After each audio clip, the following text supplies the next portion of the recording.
Estamos en el informativo del fin de semana. En más de 400% se incrementan los contagios de coronavirus en la Ciudad de México. Es oficial, las corridas de toros en la Plaza México quedaron suspendidas definitivamente. ¿Cómo fue la participación de México en la 9ª Cumbre de las Américas? Checo Pérez busca seguir con su buena racha en el Gran Premio de Azerbaiyán.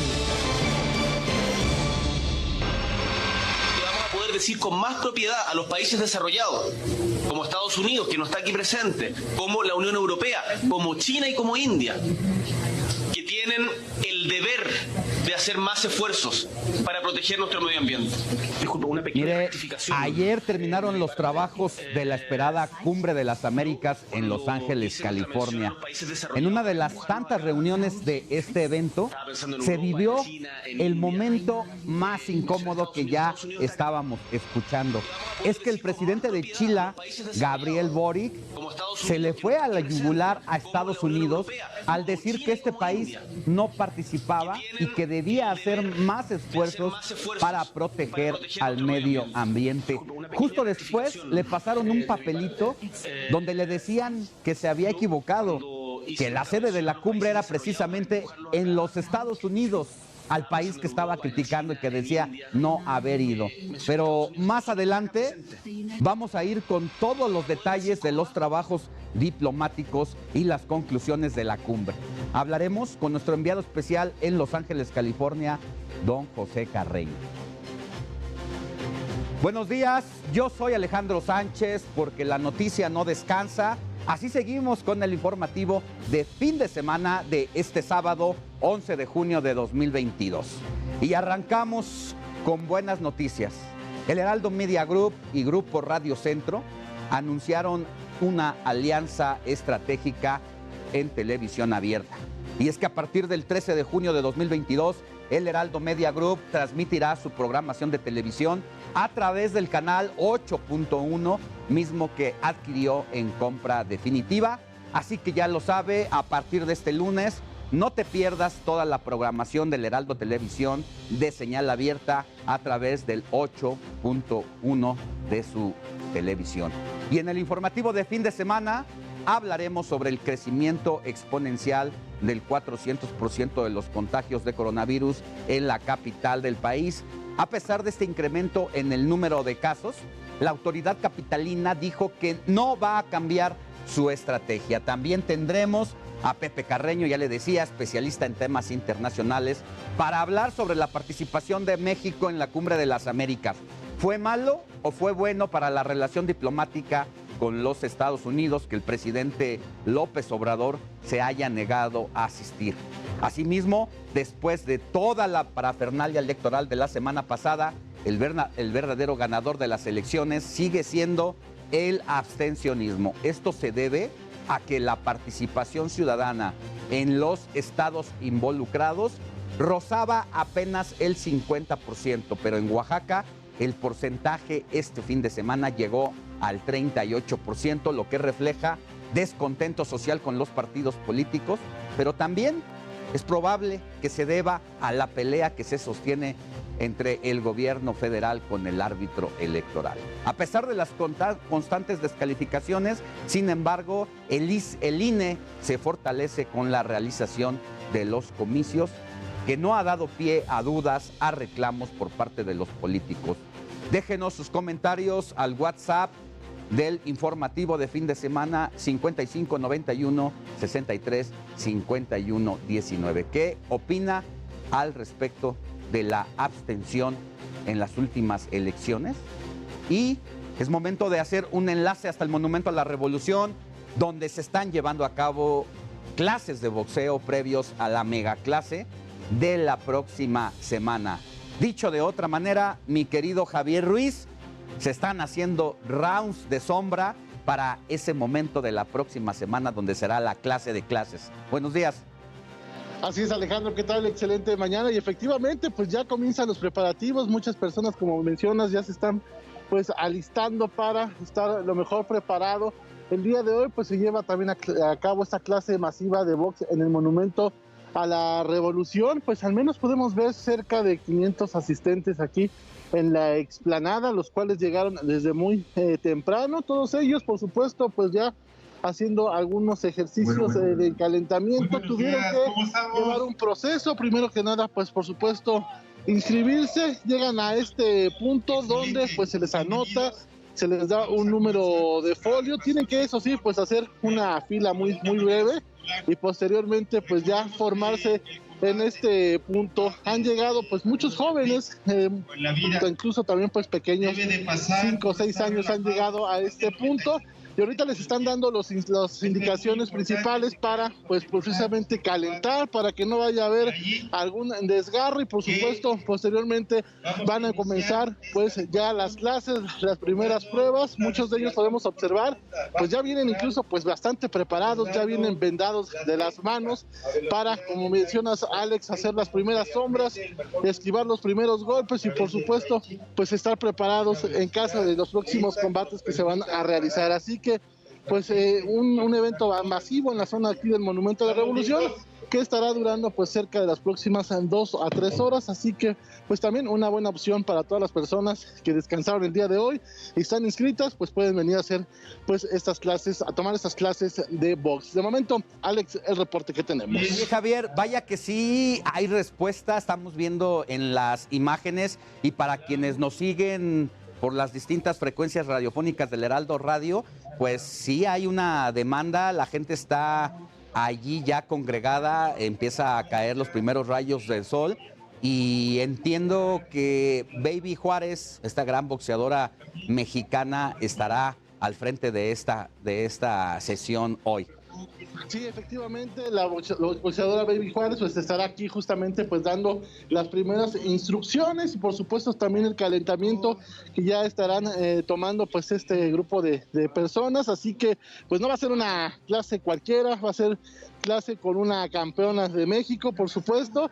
Y pues la asistencia, como bien lo mencionas, bastante amplia y pues mencionar que no solo son gente grande, gente adulta, hemos visto pequeños y algo que nos ha llamado mucho la atención, que ya muchos ya vienen preparados, pues ya vienen incluso pues ya vendados de las manos para pues sea más fácil estas clases. Hay que recordar que luego toma tiempo justamente el vendaje y es muy importante justamente a la hora pues de aventar los golpes para no lastimarse. Y como podemos observar, pues en estos momentos ya comienzan los calentamientos poco a poco para irse preparando, mi estimado Alejandro. Personas calculas a ojo de buen cubero, como se dice, que hay ya congregadas ahí en la plaza. Pues le calculamos aproximadamente unas 500 de ellas, 500, 600 aproximadamente. Pues prácticamente está desde el inicio del Monumento a la Revolución y muy casi un poquito antes de llegar a donde termina pues la explanada. Están separados, también mencionar que muchos de ellos pues todavía, a pesar de que estamos en espacio libre, pues están con cubrebocas y pues sí no está de más, hay que recordar también que están repuntando los casos de COVID, así que pues bastantes personas las que están acudiendo a este punto, pero sí calculamos cerca de 500 a 600 personas, como podemos observar. Pues ese es más o menos el panorama que tenemos en este lugar y vamos a caminar un poco hacia este lado para que tengan también los amigos televidentes pues más o menos el espacio, pero aproximadamente entre 500 y 600 personas las que también nos están escuchando, las que han llegado aquí hacia el Monumento a la Revolución, Alex. Pensé que ibas a decir, Javier, vamos a hacer nuestro respectivo vendaje porque también vamos a entrenar y a dejarnos guiar por la Barbie Juárez, ¿eh? Yo creo que en un ratito más, igual y ya nos estamos enlistando, mi Alex. Muy bien, pues nos mantenemos en comunicación y regresamos contigo para ver cómo vas sudando la camiseta del Heraldo Media Group. Claro que sí, aquí vamos a estar muy atentos y ya nos estaremos inscribiendo, mi estimado Alex. Que tengas buen día, gracias. Igualmente, hasta luego, buenos días. Hasta luego.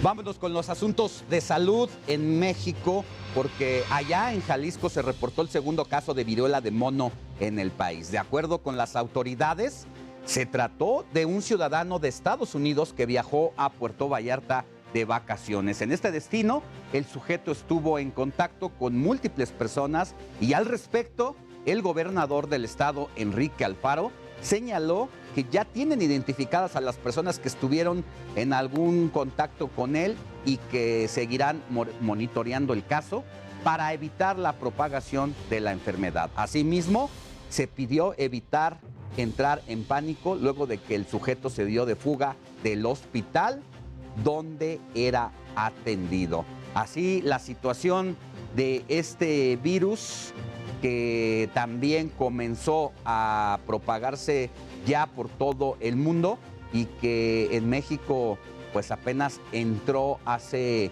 un par de semanas con si no mal recuerdo, el segundo caso reportado, pero que a América había llegado por Argentina, luego por Estados Unidos, pero usted sabe que todo lo que pasa en Estados Unidos nos impacta de manera directa.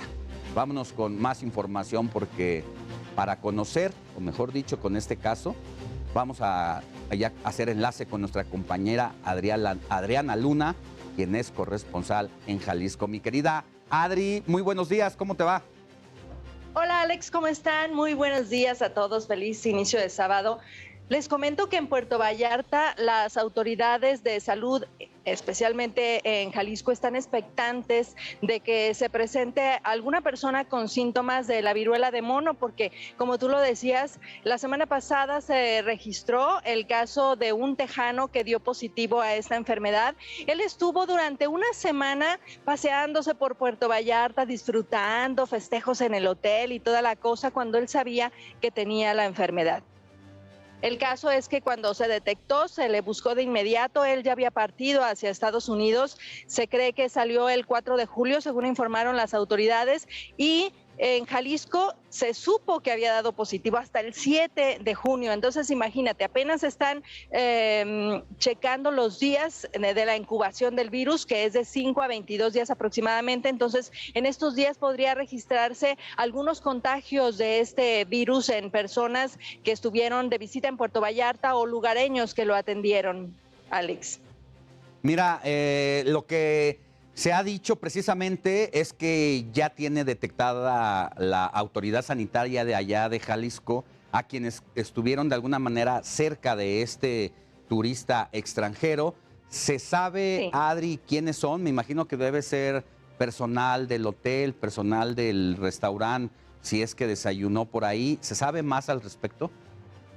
Se hizo un rastreo, Alex y auditorio, de las personas que estuvieron junto con él, tanto en el hotel como en los diversos festejos que se dieron. Obviamente, por cuestiones de derecho de paciente, no se dan a conocer los nombres, pero sí son varias personas las que se tienen en contacto en específico y están precisamente analizadas durante estos días para que no presenten algún síntoma y si acaso se da el que se les pueda restringir el área de vínculo con otras personas, el que permanezcan aislados en tal caso de que registren o comiencen con fiebre, con dolor de cabeza, dolores musculares, las protuberancias color amarillentas en las manos y en el rostro, de inmediato se les va a aislar, según nos comentaron autoridades de salud.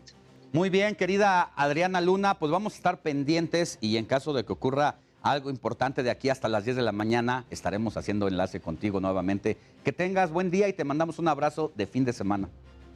Gracias, buen fin de semana a todos. Gracias. Marta Janet Espinosa, quien es la secretaria de Salud de Colima, anunció la instalación de puestos de vigilancia a las entradas de la entidad para detectar casos de viruela de mono.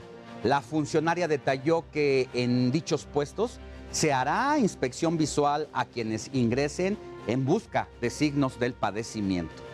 Ahora hablemos de COVID-19, porque esta semana regresaron los informes técnicos de coronavirus en el país debido al incremento masivo de contagios. La Secretaría de Salud retomó estos datos y desde la dependencia se enfatizó que la quinta ola de casos positivos no ha impactado en las hospitalizaciones o defunciones por la enfermedad provocada por el virus SARS-CoV-2.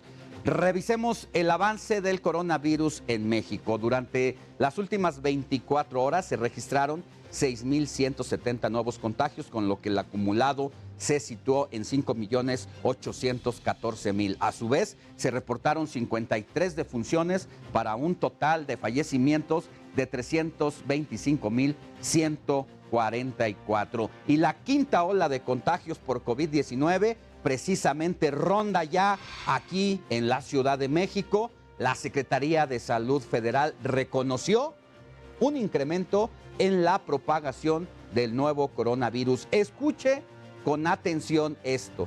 El aumento promedio es de 400% de casos positivos registrados, pero hay alcaldías que casi alcanzan el 1000% en el alza de contagios. Estas son las alcaldías con mayor número de contagios en la capital del país. Hablamos de Iztacalco con un incremento del 918% de los casos. La semana del 9 al 15 de mayo, pues pasó precisamente este repunte en el mayor de los casos. A 224 casos positivos la semana pasada. Xochimilco sufrió un incremento del 870% y pasó de 17 a 165 casos. En el caso de la Gustavo A. Madero, los contagios se elevaron en 650%. Venustiano Carranza pasó de 32 a 22 casos, es decir, un aumento del 615%. Coyoacán subió 555% al pasar de 79 a 518 los contagios. Y Coajimalpa un 535% al presentar 89 casos la semana pasada, cuando a mediados de mayo eran 14 casos. Y a pesar de esta nueva crisis sanitaria de las últimas semanas, Claudia Sheinbaum, la jefa de gobierno, se sostiene. No hay modificación en la estrategia de atención a la emergencia sanitaria, es decir, no tendrá ajustes. Con el aumento de más de 18,000 casos de coronavirus de una semana a otra, México enfrenta la quinta ola de COVID, pero lo hace con inmunidad híbrida. ¿Esto qué significa? Eso significa que mucha gente ya se vacunó y mucha gente ya se infectó. Esa es una inmunidad natural y una inmunidad inducida por vacunas. Situación que, de acuerdo con el doctor Alejandro Macías, reduce el riesgo de desarrollar padecimientos graves, caer en hospitalización o morir por COVID. Pero ojo, no descarta la posibilidad. Al corte del 7 de junio de 2022 en México, de acuerdo con la Secretaría de Salud, se registran de manera oficial 5,797,427 contagios de COVID confirmados, 345,042 defunciones y 23,410 casos activos. O sea, las variantes BA2 sustituyendo a la anterior, que era la BA1, luego la BA2.12, y seguramente tendrán que entrar a México también las subvariantes BA4 y BA5 de Omicron, que cuando se transmiten mejor y además pueden reinfectar, o sea, escapan a la inmunidad.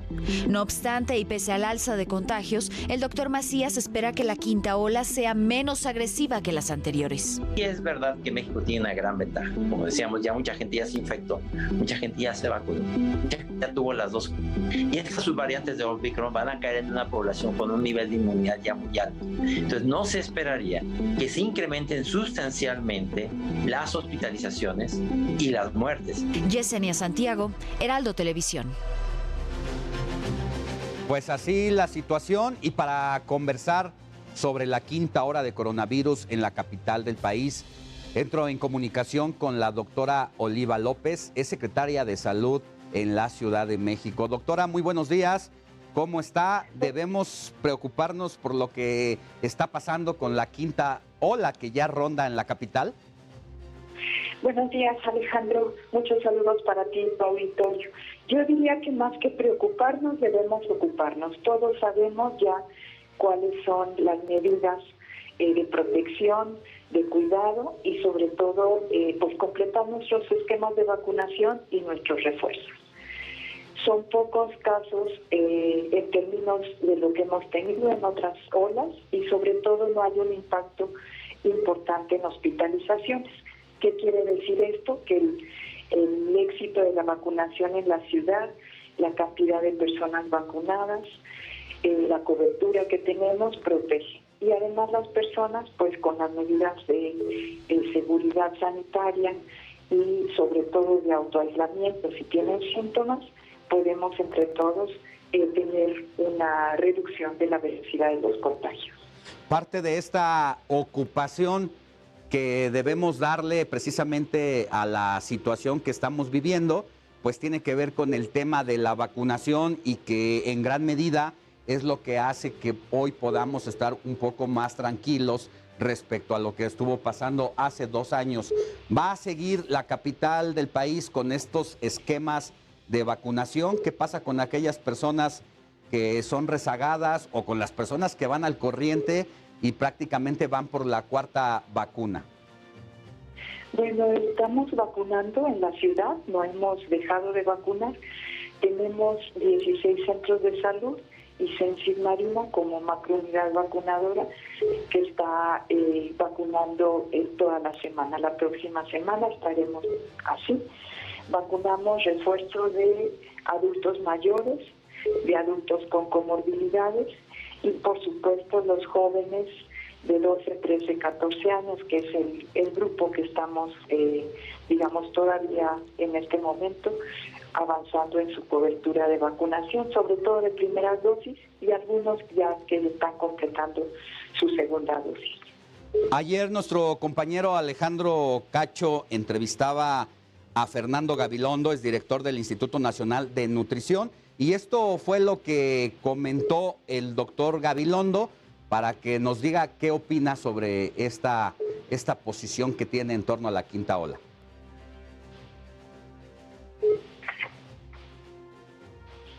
Que se contagian y ahorita estamos llegando a una 5ª ola en donde en las últimas 5 semanas se han muerto 650 gentes, no es nada menor. Entonces, el problema es que el gobierno ya se dio cuenta que fracasa y no cambia la estrategia. Y entonces seguimos exactamente igual. ¿Qué opina al respecto que no hay cambio de estrategia? En la Ciudad de México nosotros tenemos desplegados todos los dispositivos que desplegamos desde el primer momento. Tenemos capacidad de ampliación de camas, mantenemos los centros de salud 117 tomando muestras, no hemos tenido una demanda desbordada. Si ustedes recuerdan, en la ola de Ómicron, la 4ª ola, tuvimos capacidad de hacer hasta 30,000 pruebas por día. Ahora la demanda es alrededor de 1,000 pruebas, entonces no tenemos problema de, si se necesitara, desplegar más capacidad, tanto hospitalaria como de toma de muestras.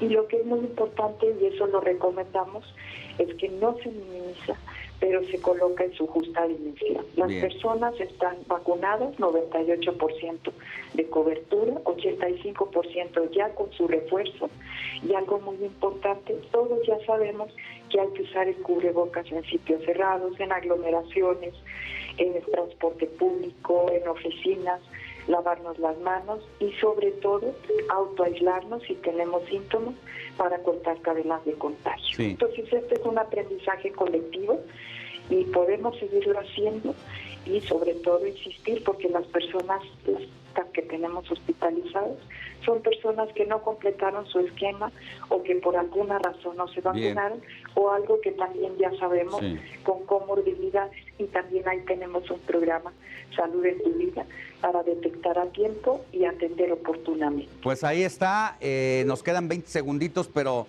sí sería bueno como que insistir en el llamado al uso del cubrebocas, que eso también al parecer pues sí está demostrado que ayuda, doctora.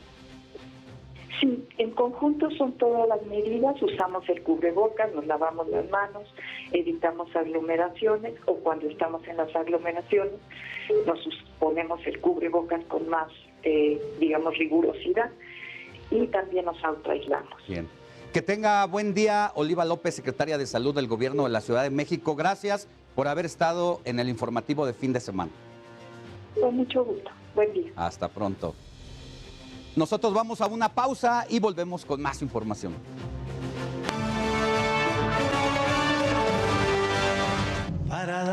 un rinconcito en sus altares. Me vienen a convidar a arrepentirme, me vienen a convidar a que no pierda, me vienen a convidar a indefinirme, me vienen a convidar a tanta mierda. Yo no sé lo que es el destino, caminando fui lo que fui. Estamos escuchando la singular voz de Silvio Rodríguez con El Necio. El trovador cubano se presentó ayer por la noche en el Zócalo de la Ciudad de México y como hubiera hecho en su presentación en el Auditorio Nacional de hace unos días, dedicó esta canción al presidente de México, Andrés Manuel López Obrador. Asimismo, Silvio Rodríguez recibió las llaves de la ciudad por parte del gobierno de Claudia Sheinbaum. Escuchemos un poco más del Necio de Silvio Rodríguez. Yo quiero seguir jugando a lo perdido para darme un rinconcito en sus altares. Me vienen a convidar a arrepentirme, me vienen a convidar a que no pierda, me vienen a convidar a indefinirme. Regresamos con las noticias al informativo de fin de semana. Más adelante hablaremos de la suspensión definitiva a las corridas de toros en la capital del país y toda la polémica y confrontación que esta ha generado luego de que un juez prohibiera definitivamente la fiesta brava. También abordaremos el asunto del abstencionismo en las elecciones pasadas. Ningún estado rebasó el 50% de la participación ciudadana. Además, la trágica historia de Simiso, el boxeador que se desorientó y comenzó a tirar golpes al aire y que poco después falleció. Adrián Caloca nos va a tener todos los detalles. Déjenos sus comentarios, qué opina sobre las temáticas que estamos abordando el día de hoy. Sobre todo nos interesa conocer usted qué piensa en torno a las elecciones. ¿Votaría? ¿No votaría si en este momento hubiera proceso electoral? Luego de que, por ejemplo, Oaxaca tuvo severas problemáticas para que la gente saliera. ¿Por qué ha dejado de votar la gente? De esto también vamos a hablar más adelante, pero queremos conocer sus detalles, su participación al 55 91 63 51 19. ¿Qué opina al respecto en torno a la abstención? Vamos a información de los estados del país. El gobernador Alejandro Murat Hinojosa aseveró que la entidad está de luto tras el paso del huracán Ágata, que dejó 9 defunciones y 5 personas desaparecidas. Asimismo, Murat agradeció a sus homólogos mexicanos el apoyo y la ayuda que han enviado al Estado para enfrentar esta crisis. A 11 días de esta tragedia, porque Oaxaca está de luto, hay que recordar que lamentablemente hay 9 defunciones. Por supuesto, nuestro más sentido pésame a sus seres queridos. Y todavía hay 5 personas desaparecidas. Decirle al pueblo de México que ya se ha restablecido totalmente la red federal carretera, también la luz en su totalidad. También hemos podido empezar los censos. Se estarán atendiendo las más de 28,000 viviendas que han sido afectadas, las más de 191 escuelas. Mientras tanto, en su segundo día de gira por Oaxaca, el presidente López Obrador recorrió en un helicóptero de la Fuerza Aérea Mexicana las zonas devastadas por el impacto del huracán Ágata. El mandatario fue a prometer ayuda a los damnificados, pero mire, el presidente también recibió algunos reclamos, pero al fin y al cabo, reclamos. Fueron menores, pero ahí están los reclamos. Vengo a decirles que no están solas, no están solos. Gracias, presidente. A seguirles apoyando. ¿En dónde está el apoyo? que se supo de la entrada de este huracán, hace 10 días, Protección Civil. ¿En dónde está el apoyo? Le reclamaban principalmente los lugareños que decían hace 10 días y apenas se está presentando usted, pero el apoyo no ha llegado. La Comisión del Agua prevé que la onda tropical número 3 se desplace al sur del país, provocando fuertes lluvias en Veracruz, Guerrero, Chiapas y precisamente Oaxaca. Asimismo, la Conagua señaló que existe un 70% de posibilidades a que se desarrolle un ciclón tropical allá en el sureste. Mientras tanto, para el Valle de México y el norte del país se pronostican chubascos. Urge que a la zona norteña de la República le lleguen las lluvias. Más adelante nos vamos a enlazar hasta Nuevo León con nuestra corresponsal Daniela García para que reporte todo sobre la crisis de la sequía y el desabasto de agua que se ha intensificado en el estado durante los últimos días. Y ya que estamos en el norte, le cuento que por segunda ocasión la Suprema Corte de Justicia de la Nación aplazó el debate de 2 controversias constitucionales para determinar si se le retira o no el desafuero al gobernador de Tamaulipas, Francisco García Cabeza de Vaca, quien está acusado de enriquecimiento ilícito y nexos con el crimen organizado. Ahora nos vamos hasta Cuernavaca, Morelos, donde cesaron temporalmente del cargo a 4 funcionarios públicos para investigar el colapso del puente colgante justo en el momento en que este se reinauguraba. Los separados son Pablo Aguilar Ochoa, titular de Desarrollo Sustentable y Servicios Públicos, Paola Hernández Vargas, coordinadora de Protección Civil Municipal, Raimundo Nova Castro, director de Infraestructura, y Denia Brito González, jefa del Departamento de Barrancas y Áreas Naturales Protegidas.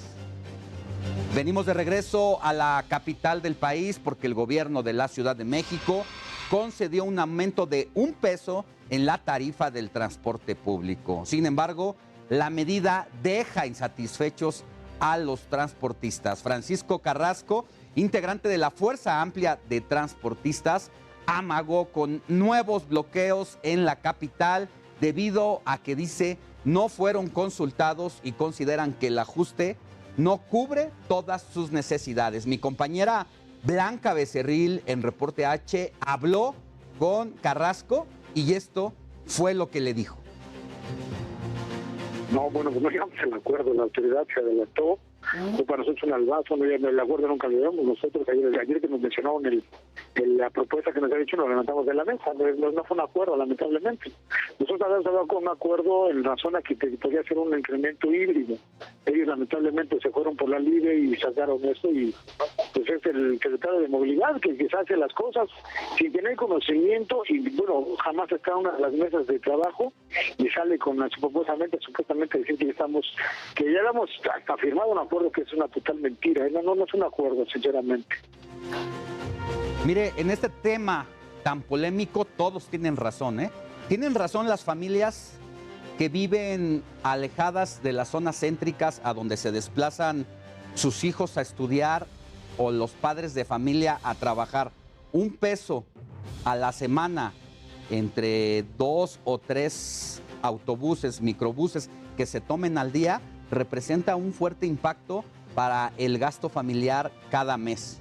Tienen razón las familias cuando reclaman que la inflación, la crisis, el aumento de los precios de la gasolina les impacta y todavía tienen que pagar más altas las tarifas del transporte público.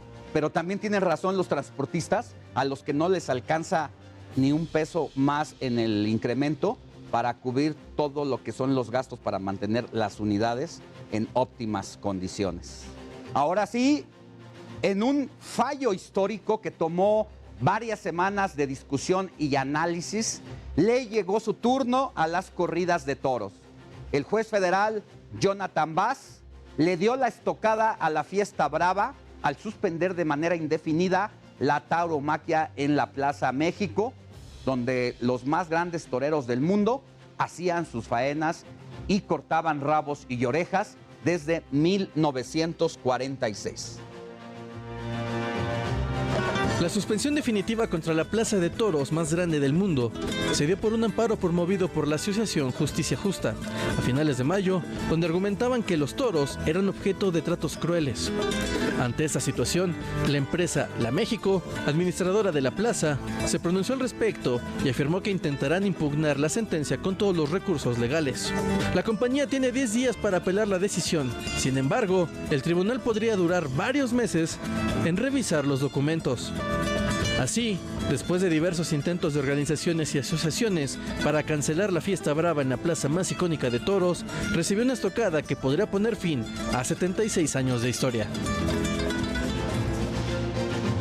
Y mire, al respecto de esta discusión, ayer viernes en las noticias de la noche con mi compañero Salvador García Soto, se realizó un debate entre Manuel Sescosé, integrante del Consejo Ejecutivo de Tauromaquia México, y José María Fernández, asesor jurídico de la Asociación Animal Héroes, quien llevó a cabo esta queja ante un juez para prohibir de manera definitiva las corridas de toros en la Plaza México. Al respecto, el asesor jurídico indicó que la fiesta brava pasará a la historia como una página negra de la humanidad. Escuchemos.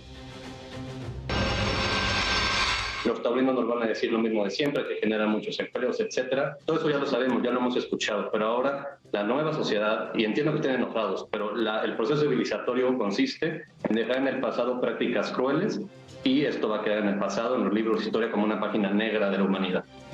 Por su parte, Manuel Sescosé se dijo motivado para demostrar ante los tribunales y la sociedad los valores de la tauromaquia.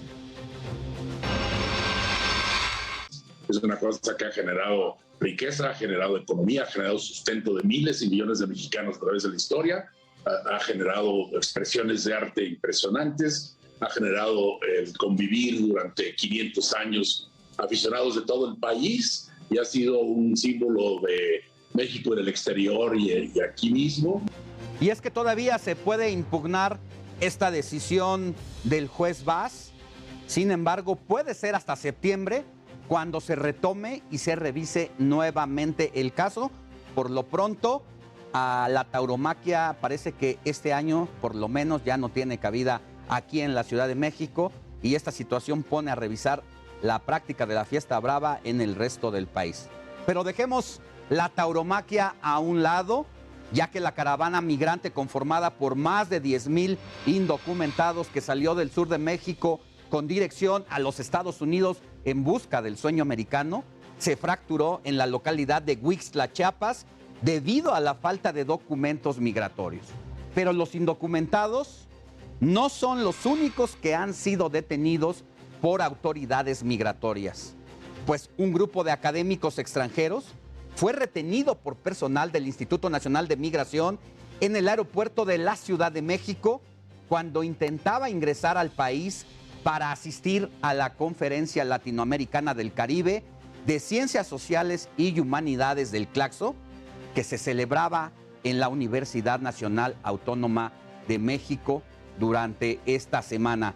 Este caso acabó siendo la noticia de ese foro, y desde hace tiempo pues ya el tema de lo que pasa en el Instituto Nacional de Migración allá en el aeropuerto, de ser un factor de extorsión, dejó de ser un secreto. Empleados del propio instituto denunciaron que se creó una red de corrupción al interior para extorsionar a los visitantes extranjeros. Vamos a cambiar de tema porque este sábado se conmemora el 19 aniversario de la Ley Federal para Prevenir y Eliminar la Discriminación, que fue firmada durante 2003. Sin embargo, la ley hasta cierto grado resulta bondadosa para los discriminadores, pues no existen castigos severos o ejemplares para impedir que se repitan esos actos en contra de los derechos humanos. En Ciudad de México, apenas este fin de semana, en el Congreso local, se aprobaron sanciones administrativas contra particulares, servidores o instituciones públicas que discriminan. Las sanciones van desde los 33,000 hasta los 240,000 pesos cuando se cometan actos discriminatorios, dependiendo del giro y del tamaño del establecimiento, que cometa esta falta. Pero para conversar al respecto, saludo con Temístocles Villanueva. Él es diputado por Morena en el Congreso de la Ciudad de México y uno de los principales impulsores de esta iniciativa.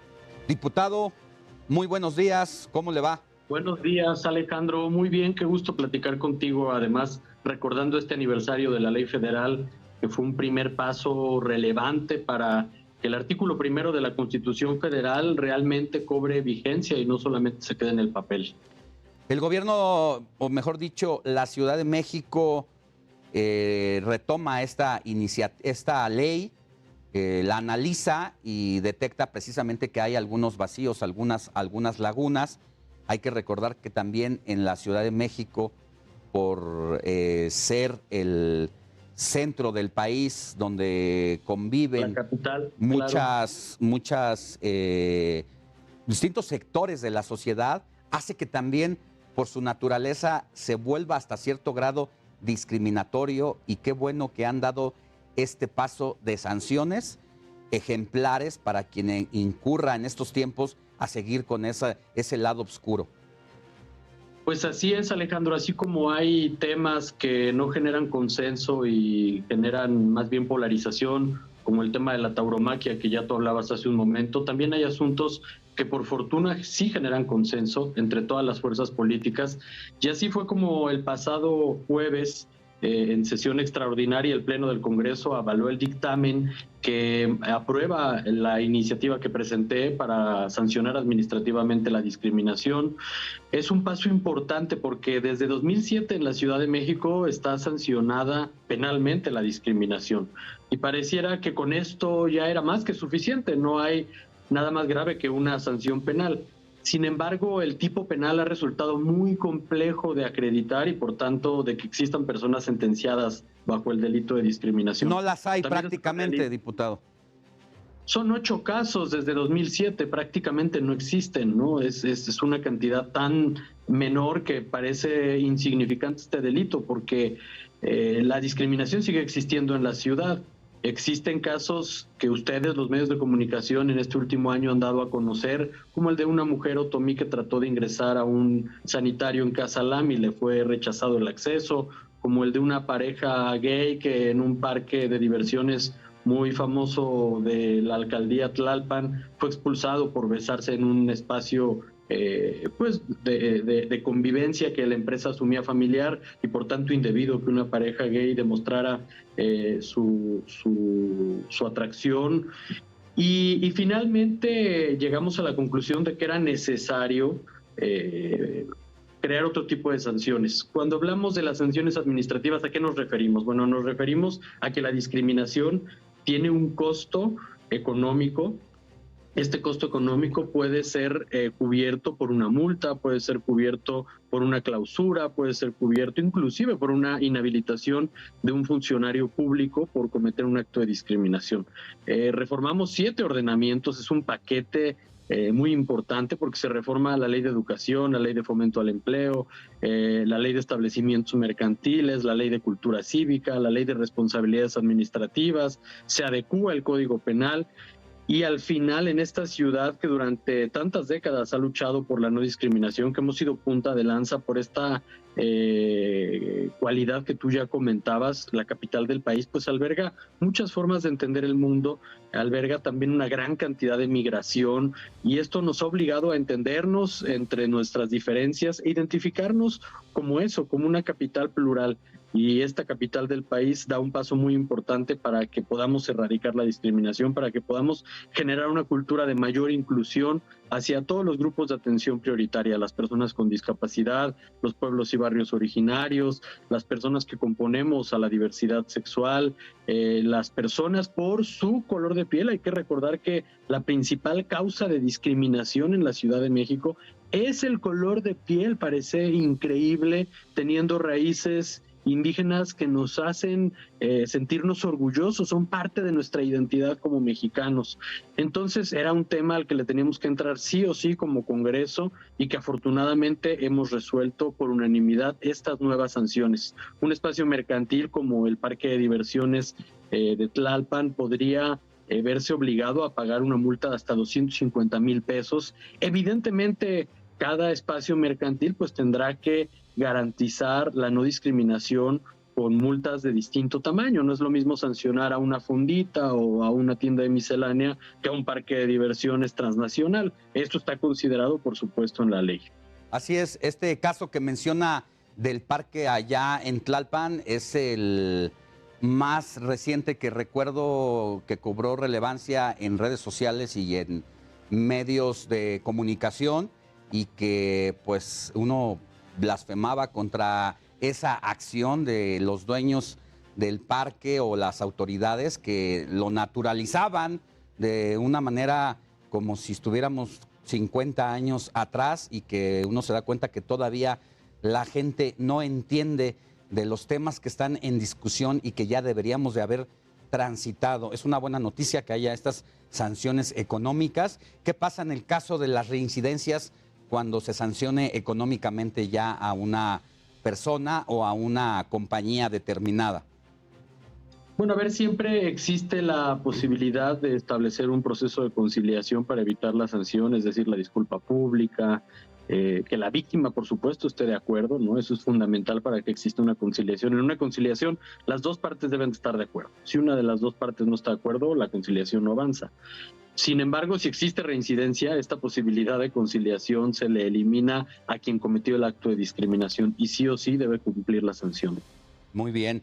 Pues será importante también para el resto del país, otras ciudades, Guadalajara, Monterrey y muchas más, que estarán seguramente revisando lo que ha pasado en el Congreso de la Ciudad de México este fin de semana, y que no dudamos que van a homologar sus leyes también a lo que está pasando acá en la capital.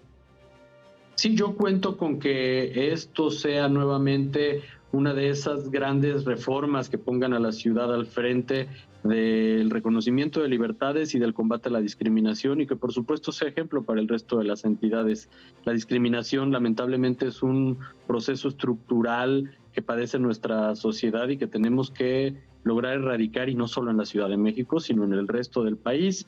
Este tipo de reformas legislativas no se pueden realizar en términos federales, deben ser en términos locales o estatales en el caso de los estados, y es interesante que este debate lo podamos llevar a otros congresos. Yo no descarto que organicemos próximamente foros con personas legisladoras de otras entidades. Está una invitación para hacerlo con el Congreso del Estado de Jalisco, y esperemos que esto se convierta ya en una norma en todas las entidades. Muchas gracias, Temístocles Villanueva, diputado por Morena en el Congreso de la Ciudad de México. A ti, Alejandro. Que tenga buen día. A tu auditorio. Hasta pronto. Igualmente, buen día. Hasta luego. Buenos días, Alex. Leo mensajes de la audiencia que nos han mandado al WhatsApp del informativo, que es el 5591-635119. Soy Antonio Pérez, te escucho todos los fines de semana. Quería saber qué pasó con el tema de las corridas de toros en la Ciudad de México. Pues ya le dijimos, han sido canceladas definitivamente. Saludos, amigos del Heraldo Fin de Semana. Me alegro que ya regrese la señal del Heraldo TV. Atentamente, Alejandro Rodríguez de Iztapalapa. Pues un saludo, querido tocayo, aquí en esta gran alcaldía de la Ciudad de México, donde pues podrán ya vernos a partir de este lunes 13 de junio, a partir de nuestra primera emisión de las que arranca a las 7 de la mañana, las noticias de la mañana con Mario Maldonado, hasta la barra de nocturna con Salvador García Soto, a través del 8.1 de Televisión Abierta. Ya estamos de vuelta con usted. Recuerde, puede seguir escribiéndonos denuncias, quejas, opiniones. ¿Qué opina, por ejemplo, del asunto de la abstención en los estados? Si usted no vota, ¿por qué no vota? ¿O por qué dejaría de votar?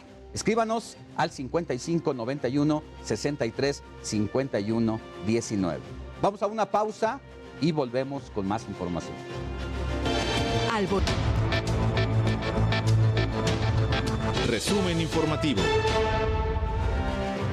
Mira, elementos de la Policía Federal Ministerial y de la Ciudad de México detuvieron ayer a Víctor Garcés Rojas, exdirector jurídico de la cooperativa Cruz Azul, quien era buscado por la presunta comisión de delincuencia organizada, así como lavado de dinero.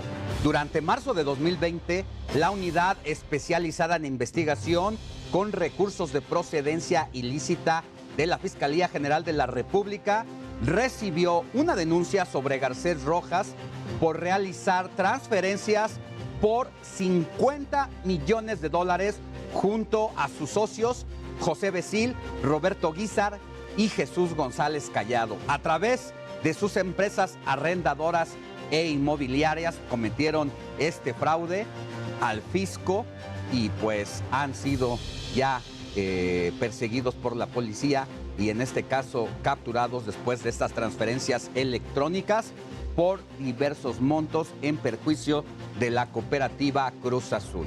En más información, el presidente Andrés Manuel López Obrador recomendó a la oposición ser menos clasistas, racistas y evitar su estrategia.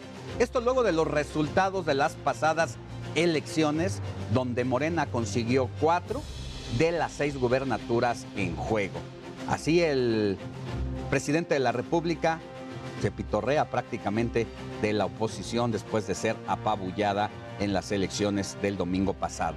El titular del Ejecutivo incluso se dio tiempo para destapar a nuevas corcholatas. En su caso, dijo que Tatiana Cloutier, la secretaria de Economía, puede ser una fuerte aspirante a la candidatura presidencial de 2024, pero no conforme de pitorrearse con sus adversarios por las elecciones pasadas, ahora hasta también destapó posibles candidatos de la oposición. Dijo que se trata de Mauricio Vila por parte del PAN, que puede ser un buen gallo para el 2024, y que por el PRI puede ser uno de sus gobernadores consentidos de la oposición, Alejandro Murat, quien sería precandidato, ya que él mismo se ha destapado durante la presentación de la conferencia matutina del presidente ocurrieron estas cosas. Hablando de la mañanera, el secretario de la Marina, José Rafael Ojeda, detectó a los militares que hurtan uniformes del ejército mexicano para venderlos al crimen organizado, que serán expulsados de sus filas, ya que reconoció que es casi imposible detenerlos por esa razón. Por el lado de la Secretaría de Marina, sí se ha detectado ese tipo de ventas de equipos militares, cascos, chalecos, inclusive armas, a través de diferentes plataformas electrónicas. ¿Por qué dicen que es imposible enjuiciarlos? Yo me pregunto, ¿acaso eso no es traición a la patria? ¿Acaso no es uno de los delitos que más se puede sancionar entre representantes de las Fuerzas Armadas o los están protegiendo? Este lunes se va a llevar a cabo la reunión entre López Obrador y John Kerry, una reunión más de común acuerdo entre ambas partes, y este enviado de los Estados Unidos vuelve a tratar, entre otras cosas, los temas del cambio climático.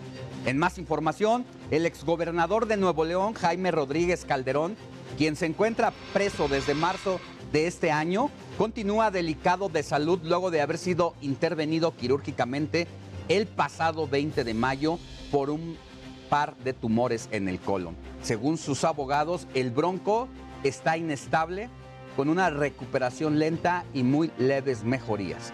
El exmandatario permanece en el Hospital Universitario por tiempo indefinido.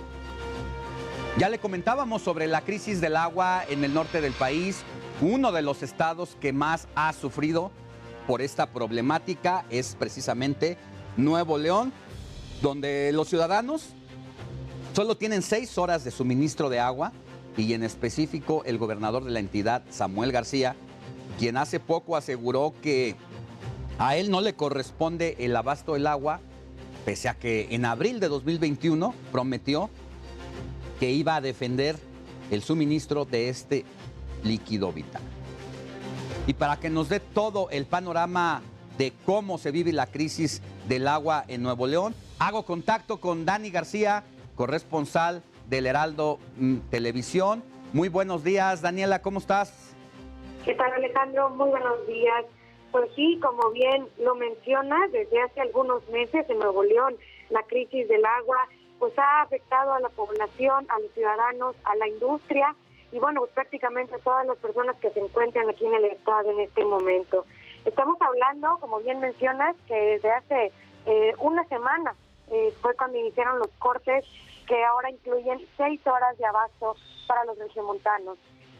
Previamente, hace 2 meses, iniciaron los tandeos, Alejandro. Sin embargo, originalmente hay que mencionar y recordarle a la audiencia que nos ve y nos escucha el día de hoy, que eran cortes que eran por día. Estábamos hablando que se dividió la ciudad, la zona metropolitana, en 7 zonas y cada día se cortaba el agua para una zona. Había abasto de agua de 5 de la mañana a 10 de la mañana. Sin embargo, después se agregó otra estrategia en este programa de agua para todos, donde se cortaba el agua de 6 de la tarde a 6 de la mañana. Ya hace una semana la autoridad cambió la estrategia y han agregado o modificado más bien esos horarios para que sea ahora de 5 de la mañana, de 4 de la mañana, de 4 de la mañana a 10 de la mañana son los horarios que los regiomontanos tienen agua. Esto incluye toda la población, las casas, los áreas residenciales, pero también la industria, los comercios y todo el acceso, todo lo que está conectado a la red de agua y drenaje. Esto obviamente pues ha generado afectaciones en diferentes partes. La población se queja, la población sufre por no tener acceso al agua, pero también estamos hablando que la producción, toda la producción regiomontana se está viendo afectada. Si las empresas, si las plazas comerciales, los comercios no cuentan con cisternas, con pozos de agua o con tinacos, tampoco tienen el acceso al recurso durante las horas a partir de las 10 de la mañana y hasta las 4 de la mañana del siguiente día. Alejandro, esto también viene pues con estrategias por parte de la autoridad. Los municipios metropolitanos pues han tomado estrategias junto al gobierno del estado, a Servicios de Agua y Drenaje de Monterrey, en la paraestatal encargada de la distribución de agua en el estado, para poder otorgar servicio de agua a las colonias más afectadas. Ellos hablan que son 59 en toda la zona metropolitana. Se han adquirido pipas para distribuir agua en estas zonas. Ya en este momento pues se han lanzado algunas de las pipas. Están esperando que lleguen más para poder llegar a 120 que estarán distribuyendo el agua en toda la zona metropolitana. Y bueno, de esta manera pues intentan paliar la situación aquí en el estado. Esto también ha generado, Alejandro, y es importante mencionarlo, afectaciones en el sector educativo. Ya las escuelas pues en este momento han tenido que reducir sus horarios de atención de clases. Estamos hablando de educación básica. Se redujo 1 hora los horarios de clases aquí en Nuevo León para poder pues, dar oportunidad a los menores que estén menos tiempo en las escuelas y así pues poder regresar a sus casas y no estar en las escuelas con estos falta de agua, sobre todo para sus necesidades básicas. Y bueno, también la semana pasada, el domingo pasado, el lunes, entró en vigor, Alejandro, un decreto que marca que ahora pues está prohibido utilizar agua potable para regar jardines y lavar vehículos. Por esto, la autoridad inició esta semana con rondines por parte de la autoridad para determinar que la gente no esté utilizando el agua potable en estas actividades. De hecho, ya para hoy tenemos el conocimiento que se han suspendido 2 autolavados por el uso indebido del agua potable. Se suspendieron por utilizar agua potable y por incumplir con las normativas. Y además de que la autoridad ha dado a conocer que van a continuar con la verificación de empresas para asegurar que se utilice correctamente el agua ante la crisis de desabasto que se vive actualmente en la entidad. Pues ojalá, querida Dani, de verdad deseamos que pronto les llueva por allá, porque el territorio tiene sed de la buena para que todo pueda pues volver a la normalidad. Y esto, de paso, hacer un llamado no solamente a los regios allá en tus tierras, sino a todo el país para cuidar el agua, porque estamos ante una problemática inusual que puede afectar a más estados de la República. Que tengas buen día. Igualmente, Alejandro, seguimos pendientes. Muy buenos días.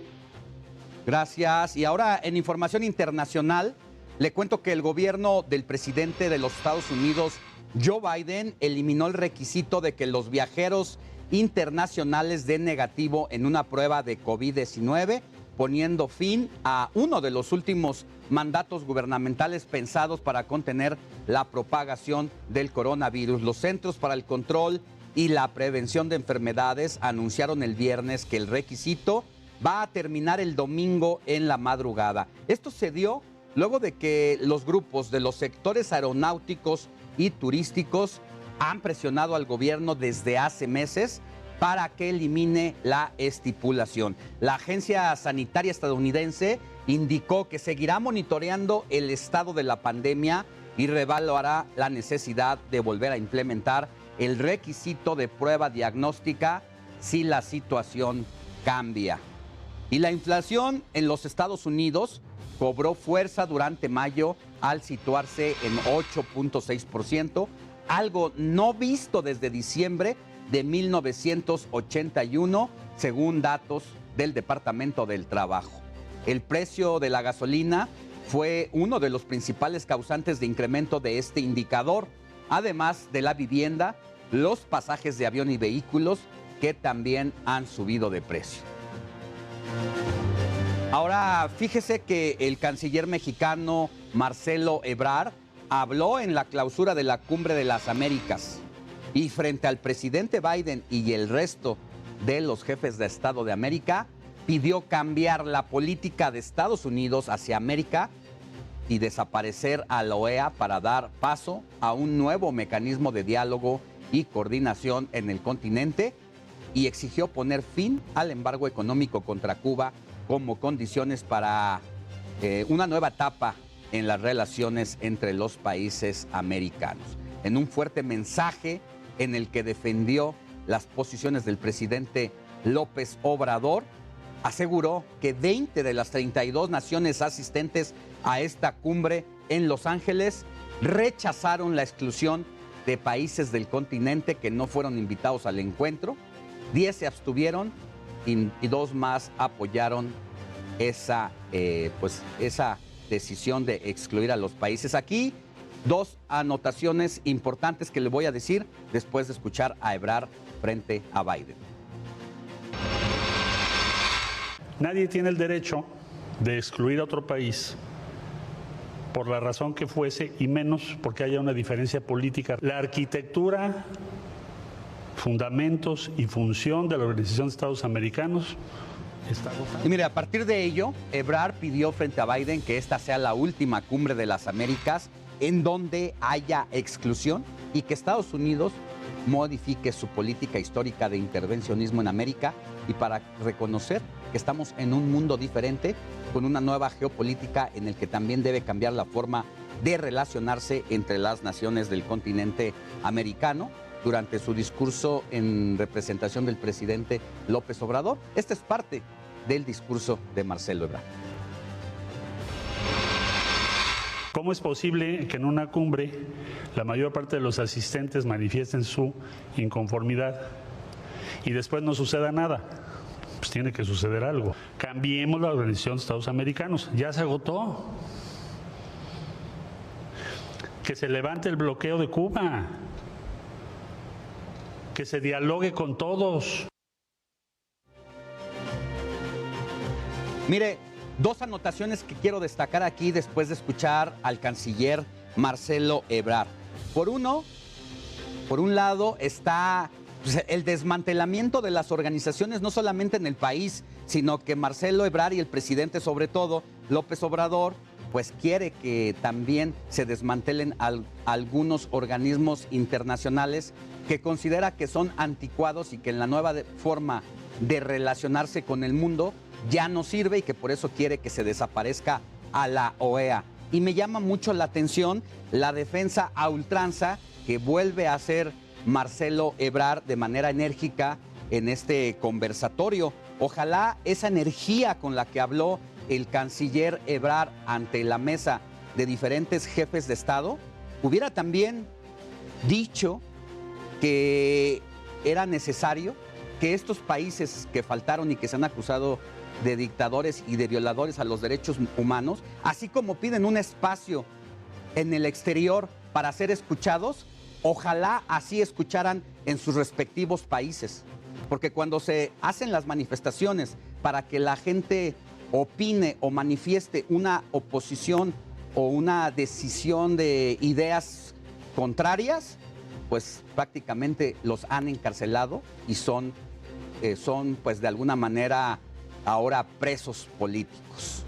Pero bueno, para conversar sobre la participación de México en la Cumbre de las Américas, saludo con gusto a José Carreño, editor de la sección Orbe del Heraldo de México y quien siguió de cerca esta Cumbre de las Américas.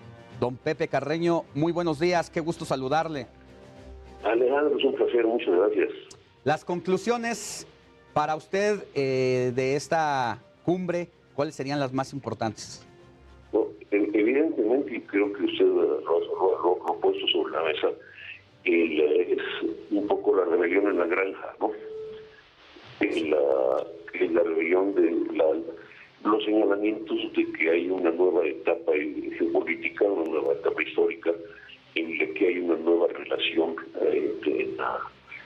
no necesariamente una nueva relación entre los países, una nueva fórmula, que debe haber o debería haber una nueva formulación entre los países, de la relación entre los países americanos, y el tema es importante porque pues, la verdad pues se da también en el marco de un mensaje del presidente Joe Biden, en el que señala que entre los países democráticos las diferencias se derivan mediante diálogo.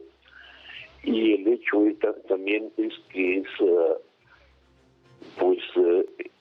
se da justamente en el momento en que la otra potencia, por decirlo directamente, Rusia, pues trata de dirimir sus diferencias con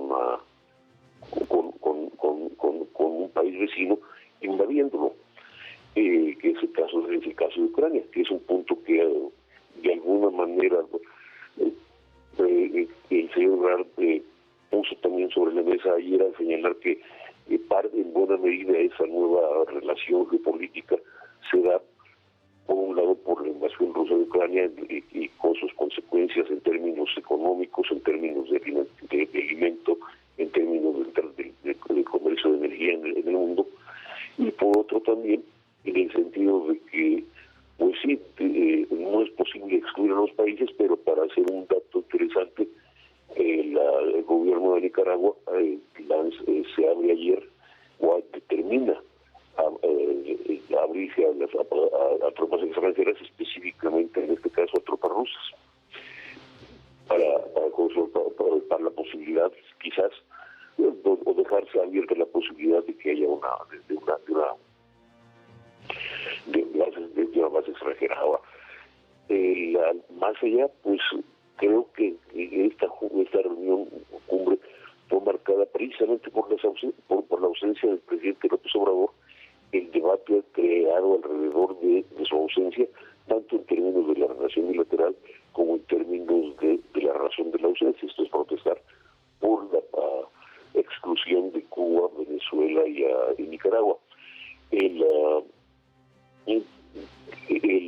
apoyo de los demás países, pues en alguna medida fue interesante, fue en cierta forma retórico, porque la verdad pues fue hecha en algunos casos por los propios presidentes de los países, esto es Alberto Fernández, Boric de Chile, en la misma sala de reuniones, así que pues por un lado la decisión del presidente López Obrador fue importante en ese sentido, la ausencia fue sentida y resentida, si se quiere decir de esa manera, y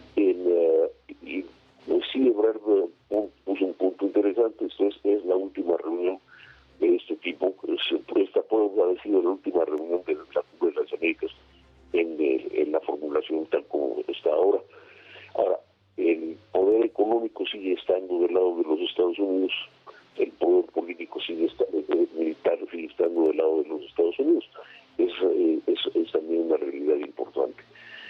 Más allá, pues creo que los acuerdos conseguidos o que de alguna forma se firmaron ayer o se pusieron ayer sobre la mesa, esto es el acuerdo migratorio, pues tiene la ventaja de la buena voluntad, pero la realidad es que pues mientras los países sigan con problemas económicos, con problemas de violencia, con problemas de gobernanza, pues va va a seguir habiendo migrantes, no va a haber forma de detenerlos, mientras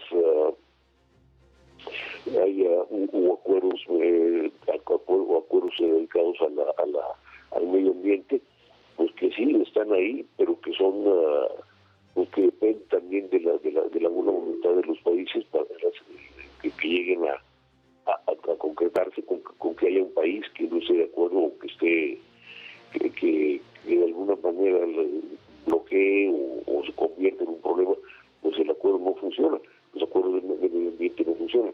Y tres, pues los temas económicos, los temas de comercio, en el que se haga también de una nueva impulso a la economía, al comercio y al comercio, en el que sin embargo pues los países que más que pueden verse más beneficiados o pueden tener mejor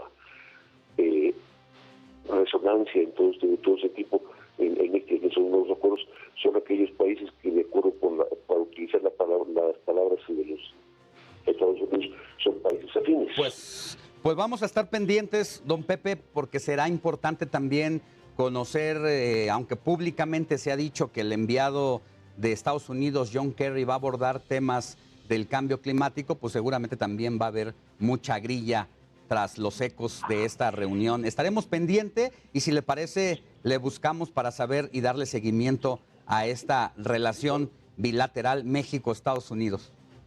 Le recordaría dos cosas que son importantes, y muchas gracias, Alejandro.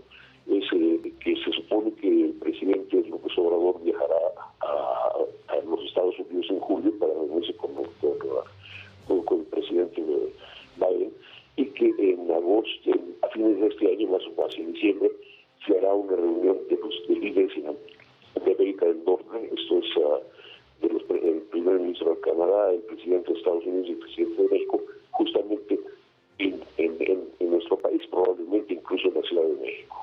Gracias, que tenga buen fin de semana. Bueno, Alejandro, muchísimas gracias. Hasta luego. La línea 1 del Metrobús que va de Indios Verdes a Cuautepec se encuentra cerrada por labores de mantenimiento preventivo para mejorar la movilidad.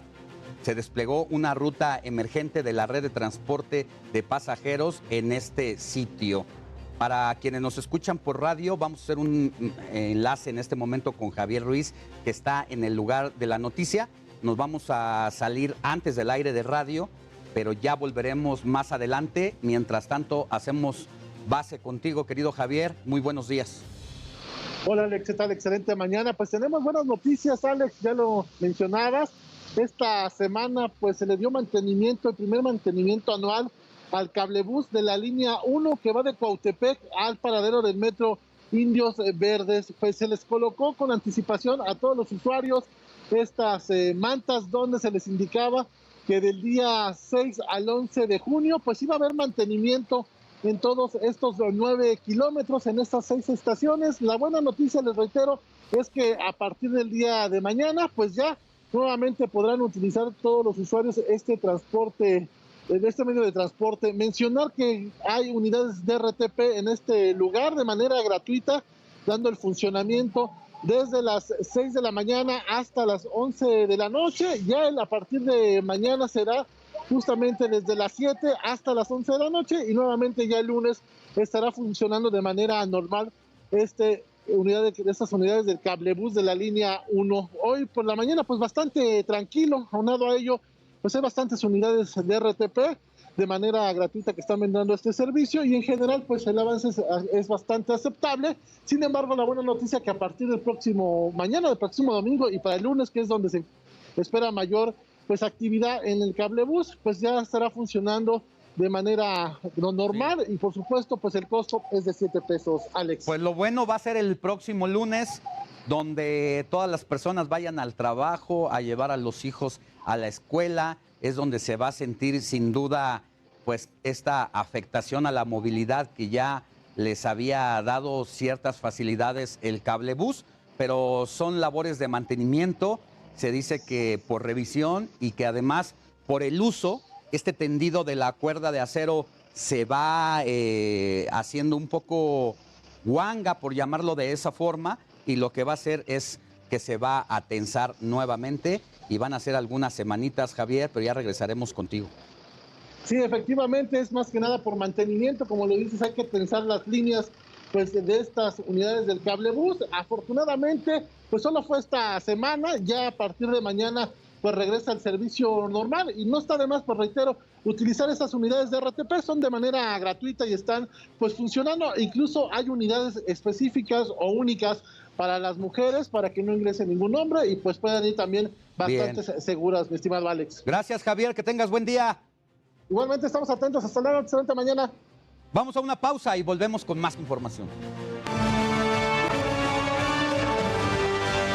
Ya estamos de regreso en el informativo de fin de semana. Estamos pasando por un momento donde la actividad inmobiliaria está tomándose como una opción válida de autoempleo y es claro que si bien el sector es una de las industrias más nobles, no siempre es bien manejado. Sin duda, existen muchas asociaciones donde pueden tocar y darse de alta, existen foros especializados, como lo es el Magno Evento Inmobiliario 2022. Pero para platicar más a fondo, qué mejor que con Elsa García, quien es experta en estos temas, directora de capacitación y expansión de Legal Global Consulting, quien tiene todos los detalles al respecto. Mi querida Elsa, muy buenos días, verte a través del Zoom y escucharte.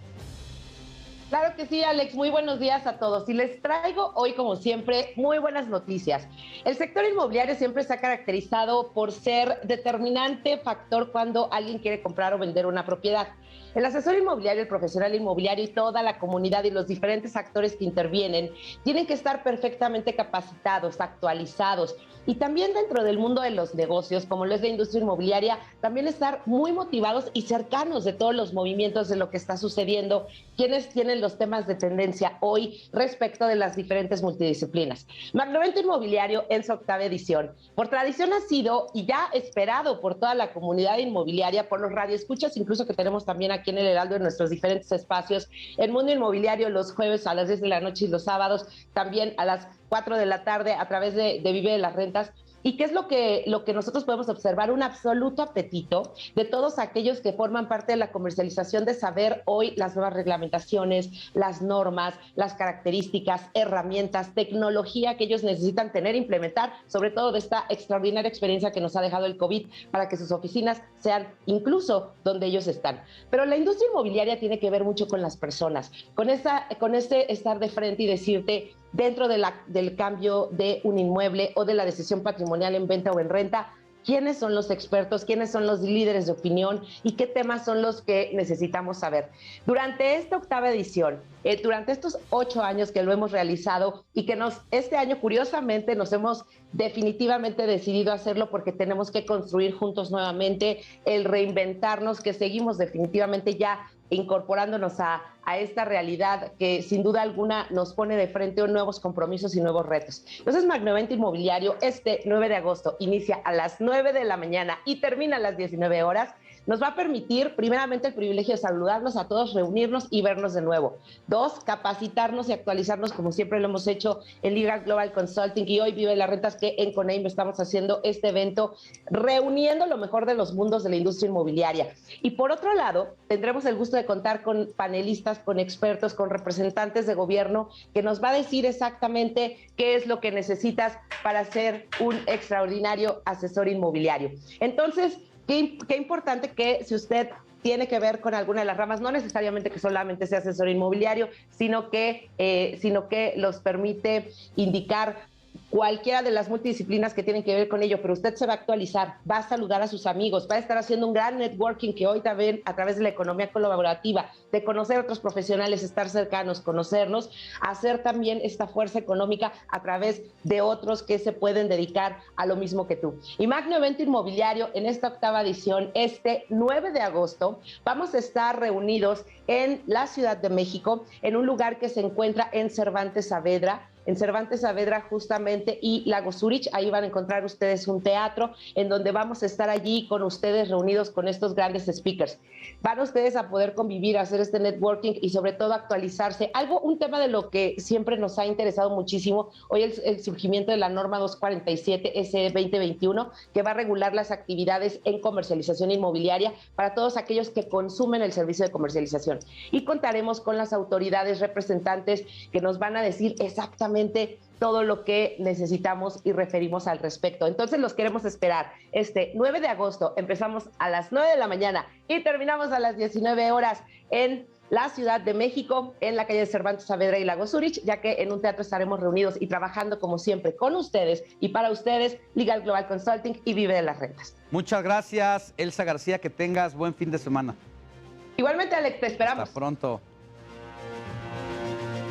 Y doy la bienvenida, ya está de regreso con nosotros, hizo una pequeña pausa, pero ya ha vuelto nuestro querido Adrián Caloca, periodista deportivo, quien nos tiene lo más destacado en el mundo precisamente de los deportes. Y en este momento el Checo Pérez está en competencia, en clasificación del Gran Premio de Azerbaiyán. Viene enrachado después de haberse subido al primer lugar en el podio de Mónaco. Mi querido Adrián, bienvenido de regreso. Mi queridísimo Alex, primero que nada, rápidamente nada más citar al mejor deportista de todos los tiempos, Su Majestad Michael Jordan, aquel 18 de marzo del 95 que dijo I'm back.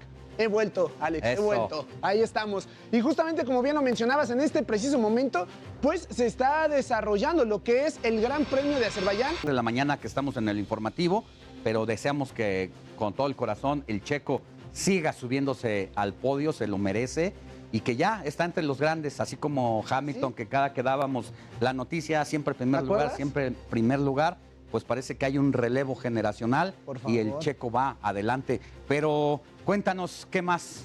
Hay mucho más información deportiva. También tenemos que platicar acerca de las finales de la NBA, que ayer se realizó el cuarto partido de esta serie de las finales, en donde Stephen Curry, el mejor anotador de 3 puntos, regresó, despertó, hizo un partidazo en donde hizo 43 puntos en la victoria del equipo de la Bahía, derrotando 107-97 al equipo de los Celtics. Entonces, pues bueno, ahí está la situación con el actual, la última dinastía, más bien dicho, ¿no? De la NBA, con Stephen Curry, con Klay Thompson, con Draymond Green, que la verdad lo están haciendo bastante bien. Y de la otra parte, pues está Jason Tatum en esta situación. Y cambiando de disciplina, vámonos rápidamente ahora con el fútbol, porque hoy también hay actividad importante con la selección mexicana. Y es que hoy a las 9 de la noche, el partido debut en esta edición de la Liga de Naciones para el tricolor, enfrentando a la selección de Surinam en el grupo A de la División 1, en donde también se encuentra Jamaica. México no convocó para este partido a los que ya están, digamos, seguros para la Copa del Mundo de Qatar 2022, que se va a realizar allá en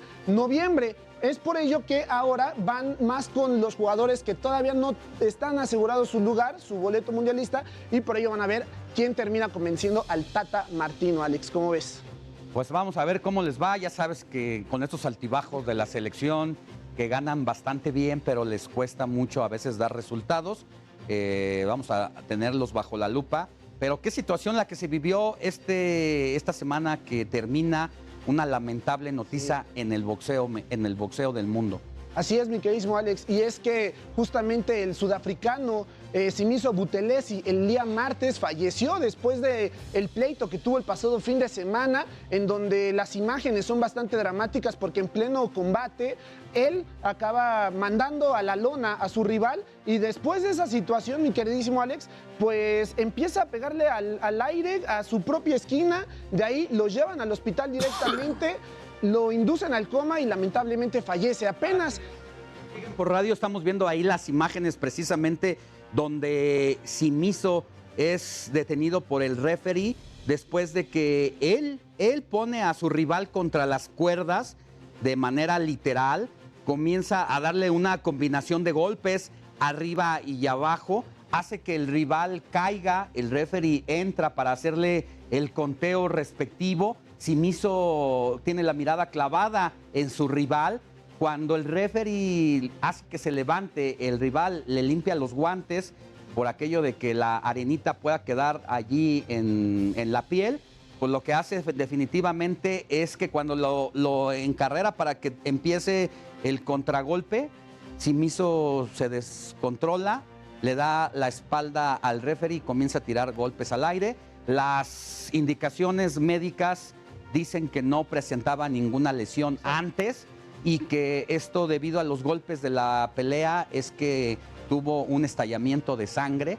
Fue lo que lo hizo a tener visiones irregulares y finalmente falleció. Lamentable noticia. Sí, lamentable, Alex. Tenía apenas 24 años y solamente llevaba 5 peleas hasta este instante. Las 4 anteriores las había ganado y pues bueno, era una promesa para el boxeo sudafricano y lamentablemente falleció el pasado martes, Alex. Descanse en paz, Simiso. Sudáfrica, pues tierra de grandes peleadores. Así es. Finalmente, pues allí está y pues no hay más que desearle que descanse en paz y bueno, son parte de las tragedias que ocurren en esta disciplina deportiva. Gracias, Adrián. Gracias a ti, Alex. Nos vemos la siguiente. Estamos de vuelta, muchachos. Así es, bienvenido. Gracias.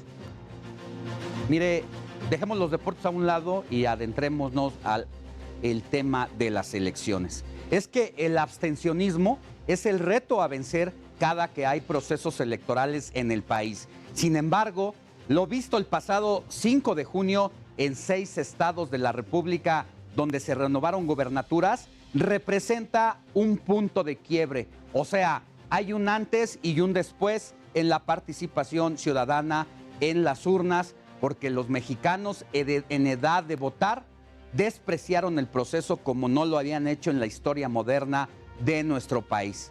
¿Qué es lo que lleva a los ciudadanos a ausentarse de las urnas? Partidos políticos que solo ven por sus intereses. Tenemos políticos excluidos de la realidad de lo que pasa en el país. O la falta de participación también es por toda la corrupción que hemos conocido. Quizá la respuesta sea parte de todo esto, pero veamos la historia del abstencionismo más reciente en nuestro país. Los 6 estados que tuvieron elecciones este 5 de junio registraron una baja participación ciudadana en comparación a los comicios del 2018. En estados como Durango, Tamaulipas, Oaxaca, el voto del miedo se hizo presente, el crimen organizado y el asesinato de un operador político de Morena 48 horas antes de la jornada inhibieron el voto, de acuerdo con politólogos. La persona participa cuando le inspira la política, cuando ve que algo realmente está en juego. Y lamentablemente en Oaxaca ya se sabía quién iba a ganar. Es más, el candidato del PRI abandonó la plaza también, mientras Salomón Jara estaba haciendo campaña. En lugares donde había baja participación ya había un decir, bueno, si va a ganar esta persona, ¿para qué nos movilizamos? Porque la violencia sigue siendo de pan de todos los días, sigue estando presente la violencia en todas sus formas, y además de esa violencia que sigue estando vigente en todas sus formas, existe un gran descontento social. Es decir, no ganó Morena, no ganó Morena. Con esos niveles de abstención, ni todo el dinero de programas sociales de Morena les sirvió para movilizar más que a sus propios cuadros que Mediana mínimamente votó. En 2018, Tamaulipas reportó una participación del 61.4%, mientras que el pasado domingo solo salió a votar el 53.3% de los tamaulipecos. En Oaxaca la participación fue del 38.7% y hace 4 años llegó al 67%. Además, el estado reportó protestas el día de la jornada electoral por la falta de apoyos a damnificados por el huracán Ágata. Aguascalientes, Durango, Quintana Roo e Hidalgo también tuvieron una baja participación en comparación al 2018. En ese año en Aguascalientes votó el 59% de la población y en 2022 únicamente el 46%. Mientras que Durango reportó un 6% menos de votantes. Hidalgo tuvo en 2018 una participación ciudadana del 65% y este 2022 fue de 47.5%.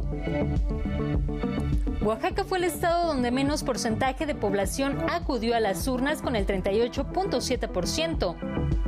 Quintana Roo también tuvo una disminución de sus votantes en un 19% debido al desencanto de la población en temas de política, coinciden los analistas.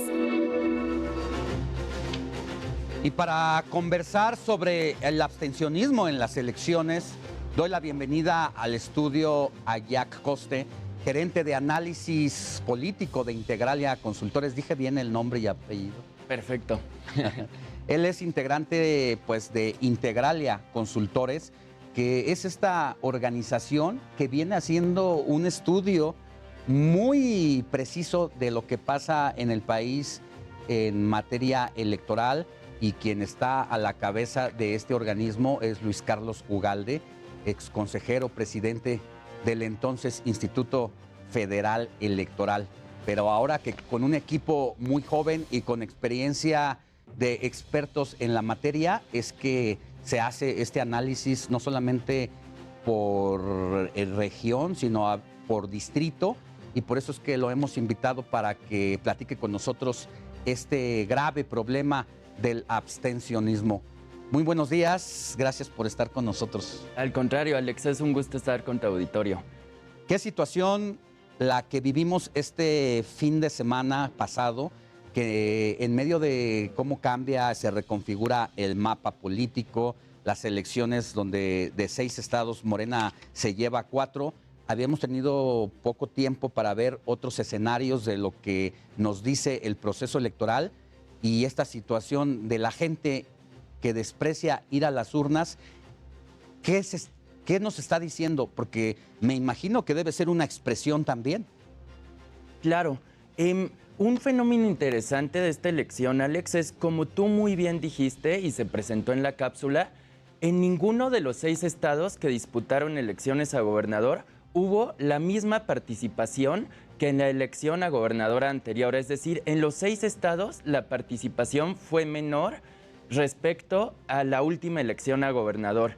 Y en Integralia Consultores consideramos que esto se debe a 3 razones.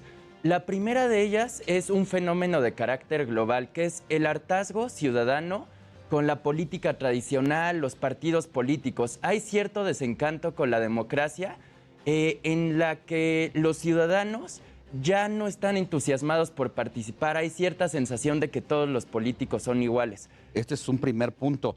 ¿Te parece si antes de pasar al segundo y al tercer punto, vemos una gráfica de lo que estás destacando, de que como los 6 estados, ninguno tuvo una participación mayor? Es decir, en cada estado fue menos respecto a la participación de hace 6 años también para elegir gobernador. Por ejemplo, en Oaxaca, cuando los oaxaqueños escogieron al actual mandatario como su gobernador, salió a participar el 58.53%, 2016. Domingo pasado, 5 de junio, elecciones 2022, 38.7%. Quiere decir que si de por sí había un abstencionismo de 52, 53%, hoy sube 20 puntos y el abstencionismo llega casi al 72%. Es gravísimo. Gravísimo, como muy bien dices, Alex. Y creo que justo Oaxaca es un estado que es un muy buen caso ilustrativo del segundo punto que iba a comentar. El segundo. Que es el hartazgo del ciudadano promedio y la decepción con los partidos tradicionales, los llamados partidos de la transición democrática, que son los que actualmente conforman la coalición Va por México, PRI, PAN y PRD, no han logrado volver a entusiasmar a los ciudadanos, volver a ganarse la confianza de los electores y volver a convocarlos a las urnas. En ese sentido, el abstencionismo en parte se explica porque estos partidos, insisto, todavía arrastran una mala imagen de los sexenios pasados y no han realizado este ejercicio de autocrítica y reflexión que les permita cambiar y brindar una nueva cara a los ciudadanos. Antes de pasar al tercer punto, veamos Aguascalientes, donde la participación ciudadana en los comicios de la semana pasada fue de 46%, cifra por debajo del 52% que se registró en el 2016. ¿Cuál sería el tercer punto? Exacto, y qué bueno que justamente se presentó Aguascalientes porque otra vez es un caso ilustrativo para el tercer punto. En este caso se debe a una disminución de la ola obradorista que se dio en 2018. Es decir, Morena y el presidente López Obrador siguen siendo populares, sin duda son la fuerza política dominante del país, sin embargo, ya no hay ese entusiasmo que convocó masivamente a los mexicanos a las urnas en 2018. Sí. Y Aguascalientes es ilustrativo por la baja votación que obtuvo Morena en el estado. Vamos a otro estado, Durango. Votó el 50.46% de la población en 2016 y se trató de una de las cifras más altas en comparación con los otros estados, pero también presenta una disminución, ya que hace 6 años se reportó una participación de 56%, es decir, entre 2006 y 2012 baja 6 puntos porcentuales. Ahora al revés, ya nos destacas los 3 puntos principales, ahora hagámoslo al revés. Después de ver este gráfico, ¿cuáles serían las conclusiones, pero sobre todo de ir tras el voto nuevamente? Claro, aquí en Integralia Consultores justamente consideramos que las carreras electorales se tornan más competitivas y se vuelve un resultado, por decirlo de alguna manera, más justo mientras más gente acude a participar, ya que mientras más gente acude a participar hay más voto espontáneo y menos voto clientelar o menos coacción del voto, es decir, la proporción disminuye y en ese sentido los ciudadanos que eligen libremente sin ningún tipo de estructura clientelar o de coacción del voto son quienes definen el resultado electoral. En Hidalgo la situación fue peor, ya que en el 2016 votó el 60% de los electores, pero para la jornada de la semana pasada disminuyó 47.58, es decir, cayeron 13 puntos. En efecto, en Hidalgo me parece que se observa muy claramente el desgaste de la imagen del PRI como partido. Se observa tanto en el índice de participación bajo como en el número de votos que obtuvo el PRI, más aún tomando en cuenta que es un bastión histórico del partido. Es la primera vez que habrá alternancia en ese estado. A ver, uno ve celebrando a esta oposición hoy, que en su momento fueron de los partidos más dominantes como aliados, porque solos no sabíamos cómo les había ido. La madrina que les pusieron es contundente. Y yo recuerdo el cartón de Hernández, me parece, donde sale como boxeador, todo parchado de la cara y festejando. Es decir, Alito Moreno se convierte en el peor presidente del PRI, donde en un año ha perdido 10 elecciones. ¿Qué celebran? Yo aquí me gustaría insistir en esta parte. Parece que Va por México tiene una incapacidad muy grave para hacer un ejercicio de introspección y autocrítica que realmente les permita cambiar para convocar a los ciudadanos a las urnas, para volver a ganar credibilidad y sobre todo para articular un discurso y una visión de país alternativa a la del presidente López Obrador y atractiva para el ciudadano promedio. Bueno, Quintana Roo tuvo 14 puntos menos, Tamaulipas fue el que más o menos se defendió porque su caída respecto a 2016 fueron 3 puntos. Pero entonces, ¿estamos ante un fin de la partidocracia? Me parece que este es un fenómeno, insisto, de carácter global, de mucha desconfianza de los ciudadanos hacia los partidos políticos tradicionales. Aún así, creo que no se observa el fin de la partidocracia porque la figura del candidato independiente quedó muy desprestigiada con la elección del Bronco y su desempeño en el gobierno. Movimiento Ciudadano, que parecía ser la tercera vía, tuvo un desempeño electoral, la verdad, bastante malo en este proceso electoral. Y en ese sentido parece que nos encontramos, digamos, ante partidos políticos desgastados y que generan decepción, pero que siguen siendo las vías para pues competir electoralmente y obtener el poder. Pues un gran reto que tienen los partidos políticos enfrente. Lo primero que tienen que hacer es reconocer el mal que le han hecho a la democracia para tomar decisiones. De lo contrario, es como aquella persona que cuando no va al psicólogo porque cree que está bien, pero cuando comienza a tomar conciencia de su comportamiento es donde viene el remedio. Así la causa aquí, y pues vamos a ver cómo les va para el próximo proceso de 2013, donde hay 2 gubernaturas, y de cara al 2024. Muchas gracias, Jax, por haber estado con nosotros. Al contrario, muchas gracias, Alex. Buen fin de semana. Nosotros nos vemos, recuerde, el lunes por el canal 8 de Televisión Abierta Aquí le esperamos con toda la programación. Y yo le espero mañana en punto de las 7 de la mañana, porque la noticia no descansa en el Heraldo Radio a través del 98.5 y distintas frecuencias radiofónicas. Éxito.